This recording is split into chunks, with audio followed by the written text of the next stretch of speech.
recording. I got to Yeah, appreciate you it. got it, Con. For us a little bit. Thanks, man. Yeah, sure thing. Sure thing. So thanks for saying something. And yeah, Brent, thanks for bringing that to my attention. So yeah, we've matched the method, the path, the timestamp, HTTP version, status code, and bytes. Now this user agent string is kind of different, right? There's a lot of stuff going on in this user agent string. The user agent string is starting with quotes. So we need to literally match double quote characters. And then if we're reading a request that came from the Python request library, it'll say Python-requests and then / and then a version number. And those version numbers could change. The second user agent string, this one kind of looks like a bear. User agent, Mozilla 5.0, X11, Fedora Linux, Apple WebKit, KHTML like Gecko, Chrome, and then the version of Chrome, and then Safari. That's a lot to match, right? Especially compared to Python requests. And then 3 digits, possibly 2 digits, possibly 1. User agents are kind of like, they're an identifier for what browser you're using. If you've ever visited a website and that website knows that you're using a Mac, or that like you look up like a serial number or something, or the website knows what kind of browser you're using, that's your user agent string. It's not a big, huge, crazy secret, but it is used for things like targeted ads and trying to make a better user experience. Right? It's one of the ways that websites know that you're accessing through a mobile browser or through an application or through a browser on a laptop. So that's what's going on there. I'd have to look. Go ahead. I'm just wondering how come it has like 3 different browsers in it. Yeah, that's a really good question, Scott. That is very common with user agents. I would have to copy the user agent and plug it into a user agent lookup to tell you which one of those it's running, because it says Linux, and so that's good. But we have Chrome and Mozilla in there. It's part of how the user agents are formatted for browsers. It's a little confusing, so you got to look it up. Okay, thank you. Yeah. If I had my druthers, it would just be in English what things were, not like listing multiple competing browsers on the same line. I don't know why they do that. It just seems to me that like if they went to the website from Chrome, it would like only show Chrome. It looks like they accessed it all at once, like all at the same time. That's what it looks like. Yeah, because there's Chrome and Safari right on the same Mozilla. and Mozilla. Yeah, it's like that. And then the last little bit after that final quote is the IP address. So let's take a look at the regex. For that user agent, I'm saying the user agent, we have quotes, literal quotes, and then I'm naming the user agent, and it's just any character, one or more of any character. Again, I can be permissive in the middle of this match because everything else has been matching, and the chances of me finding something ridiculous are very low, exceedingly low, especially since logs are structured text, right? Logs don't change format unless you change logging software, right? Unless you go from one logging software provider to another. Maybe on a major change, like going from version 1.0 to version 2.0 of a logging software. So those aren't going to change very often. And then the last version, the IP address, you could just use any number of digits separated by periods. I put the 1,3 in here because IP addresses, at least these version of IP addresses are between 1 and 3 digits per dot separated sequence. Again, we could just use \d plus followed by \period. The \period is there because we are looking for literally a period between each set. Whew. So say that 5 times fast. we have a big, huge pattern match here. And what I'm going to do with this pattern match, I'm using the compile, I'm using the verbose, so I'm producing a log pattern variable as the compiled regular expression. And what I'm going to do here is, instead of showing you only that extract method on the data frame, or the strings, the series extract method, I'm going to use a list comprehension here to say, let's run re.search for that log pattern in every line and get the group dictionary for each of the line and our list of lines in the log. And I'll show you what that looks like. The group dictionary function is pulling back key value pairs of all of our named capture groups. So status code is a name, bytes is a name, then the value is on the right-hand side. And I'm going to ask y'all, what kind of data structure does this look like? What kind of data type does this look like? It looks like The JSON. list. I think. Yeah, and it's a list. And it's a list of dictionaries. So, well, by golly, if you got a list of dictionaries, my friends, you have a data frame. So we can turn that into a data frame. This is how to do the data frame without the df extract piece. And so we have the method. And this is nice because now we can query the data frame. Show me all the upload requests. Did somebody upload a malicious file? I don't know. Let's check the logs. Check all the post requests. See what was in them. See what was in the payload. And then we'll have IP addresses. User agent has its own string. Cool. Yeah, question from Lori. Yeah, so one of the things that I ran into yesterday was with the bytes. I tried to do like each individual section at a time. Yeah. And I was trying to find a way to say that I want, because I kept saying like any number of digits, but it would find numbers in other pieces. Yeah. So is there a way to say that I want to get, like the digit has to be preceded by a white space character, but I don't want to include that white space character in my result. I was able to do it with the white space character, but if I don't want to include that, is there a way to point to that? Yeah. So you're trying to isolate just those one or more digits. Yeah.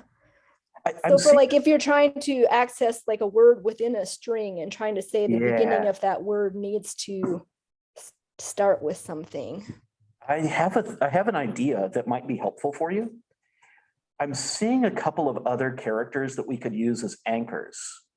And what I mean by that is I can mentally anchor to this closing curly brace because there's no other closing curly braces other than the closing curly brace around the status code beforehand, right? And there are other double quotes at the end of the user agent string. But here's my thought process for matching the bytes, but not getting back the those other characters that we're kind of glomming onto here. We could do re.compile, re.verbose. And what I'm going to do here is I'm still going to match the literal curly brace and the literal quote character. I'm keeping the spaces here. But what I'm going to do after the space is now say my group for bytes starts, and now I'll do one or more digits, close that group. So the pattern will still match the space character, the closing quote, the opening curly. I hope that's my expectation, is my plan, but we're only grabbing the digits. We're plucking only the digits, so we don't have to clean up that string later. So let's give this a shot.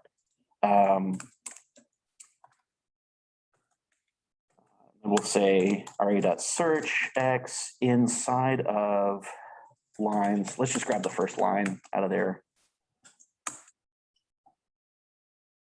And make a match object. see if we get anything. Okay, I got a big fat nothing.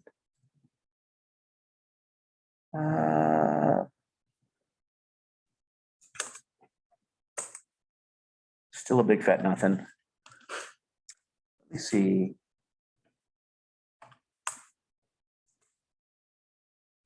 We haven't changed anything, like line 0 is definitely giving you what you want it to. We haven't run anything else that redefines it. Yeah, no.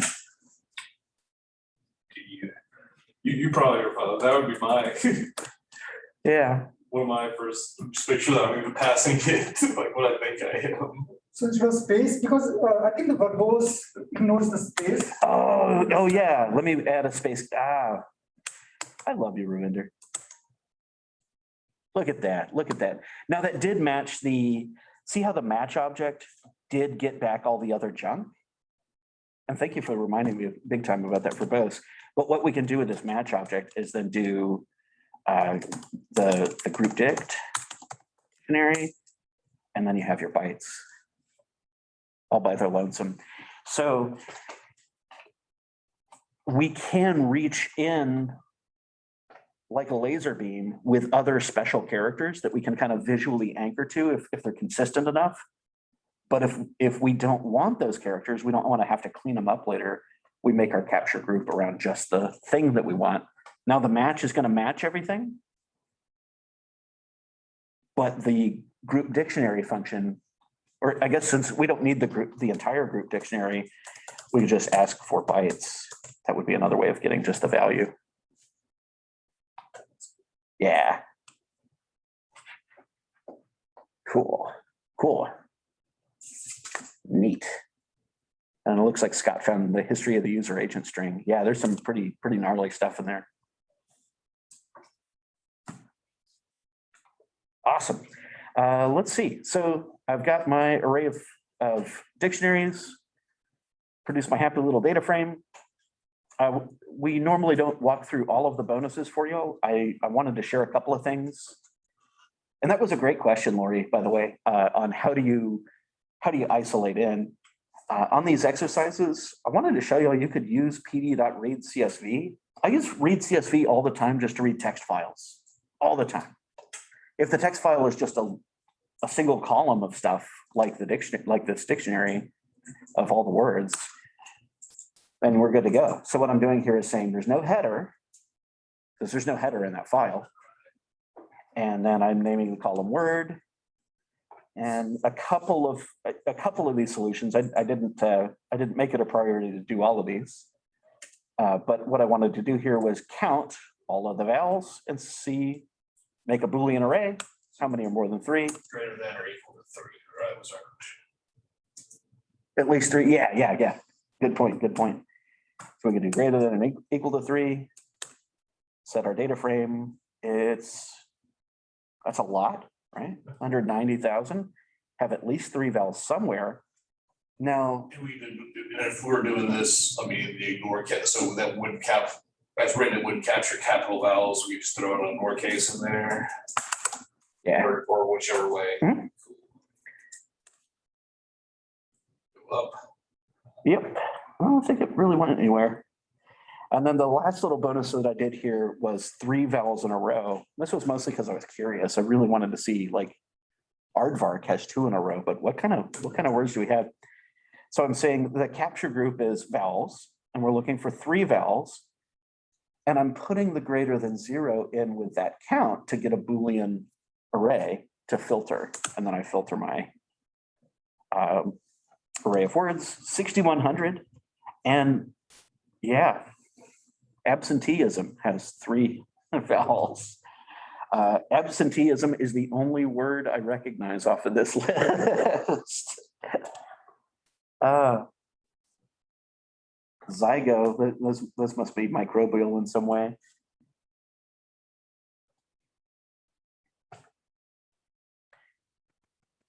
Cool. We have a couple of more bonuses in here, and I mean, really and truly, we could spend a lot of time on Regex.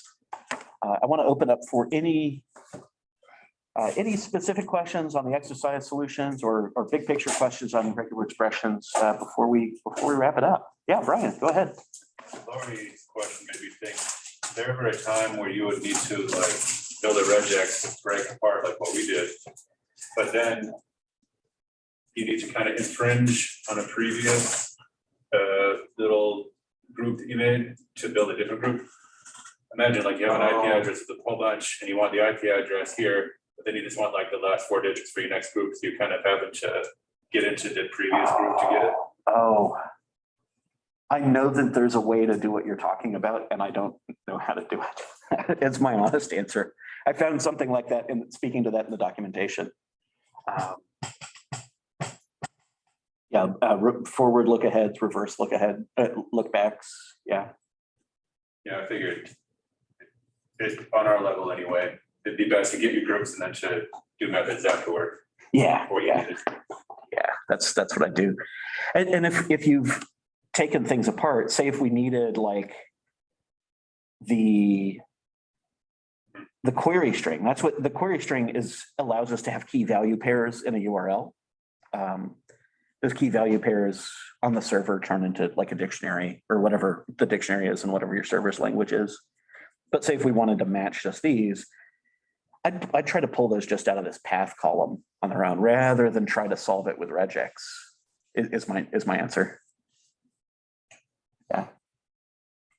I might do a string split on the question mark so that paths with no query string are unchanged. And then I'd get a list of strings, of 2 strings, one with a path and the other with a query string, if I wanted to pull that out.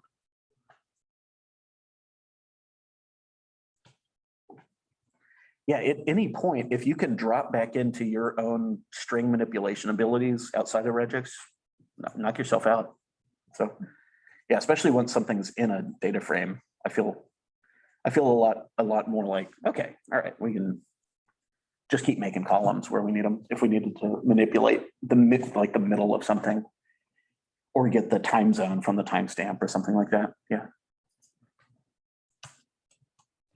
And Ryan, for using this on regex on data frames, is it always just going to be with the .str methods? It'll always come off of .str methods. Yeah, because Okay. Unless there's a method that I'm not thinking about, all of the regex capabilities are only defined on string through that string assessor. .str. If you made a function, I take that back. If you made your own function and used .apply, your own function could work on a string just as a plain old string in Python. Then your apply would apply it to a row or a column if you specify. Okay, how would that work though? Because I did actually try that and I wasn't sure how to specify like what the input to the function would be. Like I tried a lambda and stuff and I just kept getting an error about the input method needs to be a string or something like that. If the input method was like one of these status codes and the data type was a number and you were trying to treat it as a string, you might have gotten an error like that. No, I mean, I'm saying like the .apply, like if you create a function that takes a string as an input, how would I word it within the .apply so that it refers to that string? Like, would I have like a list comprehension or something or? It's a little different. Let's see if I can add on to that a little bit. Let's make a column that is a Boolean, whether or not the path contained a query string. So we're not going to split the query string apart. All I want to know is there a query string? The simple answer is look for a simple answer on one string is look for a question mark. That's not even necessarily a regex thing, right? So I'm going to make a happy little function and I'll say is a query string. And I don't have to qualify everything else in this path because I already have a path here, right? And so I'll say some string. And then I'll return is the character question mark in our string. This might be a little simpler than what you're operating on. But if you, the trick to using apply on a column is if you have a function that works on a single data type of that column, then you can do the following. We can say df has a query string, and that can be the result of df dot path dot apply is query string. And I believe the access for apply on is 0 by default, and by believe, I mean, I'm quite sure of it.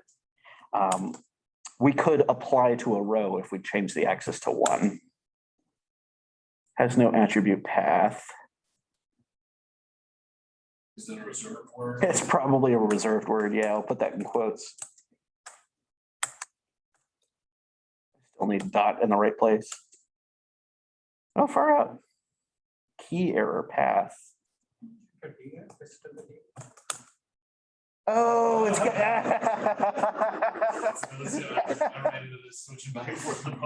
Yep. Let me rebuild this. I've got my rows. I've got my data frames here. Okay, cool. And then we have the has query string is either a true or a false here. So the real trick, the one weird trick, that's my clickbait article, my one weird trick to using dot apply. Whatever your data type is that's represented in each row for that column, build a simple function that works on that one data type, like a string, or if you're doing a number or something.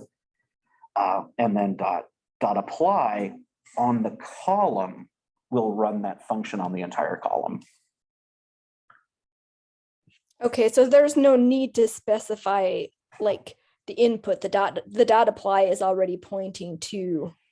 Yeah. I guess I got hung up on the fact that usually when you run a function, you call the function along with the input in the parentheses. Right. If we were to build this with a lambda, I'll use the same variable name. We could do in string. So the lambda right here is not being told to run either. In fact, what's going on here is dot apply is in charge of executing the function and calling on each and every line for us.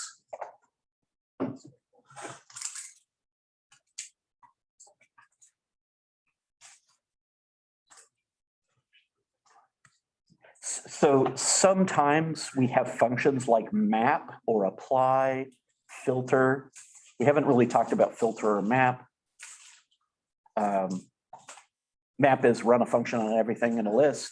Filter is run a function on everything in a list that filters it down.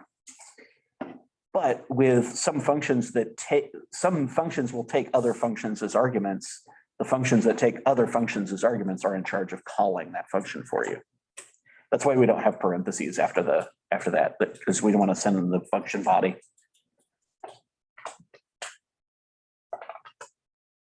Cool. Did that help, Lori?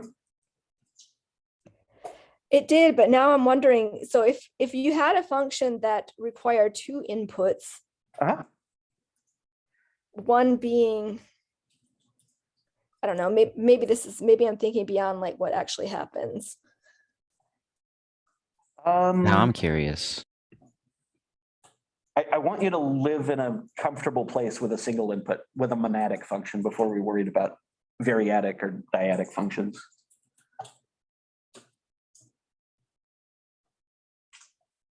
If I can leave you hanging on that one.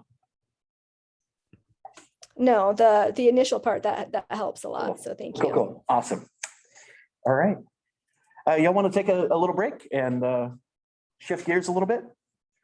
Awesome, cool. Thanks so much for engaging and asking some really solid questions, y'all. If you could push this like plus what we.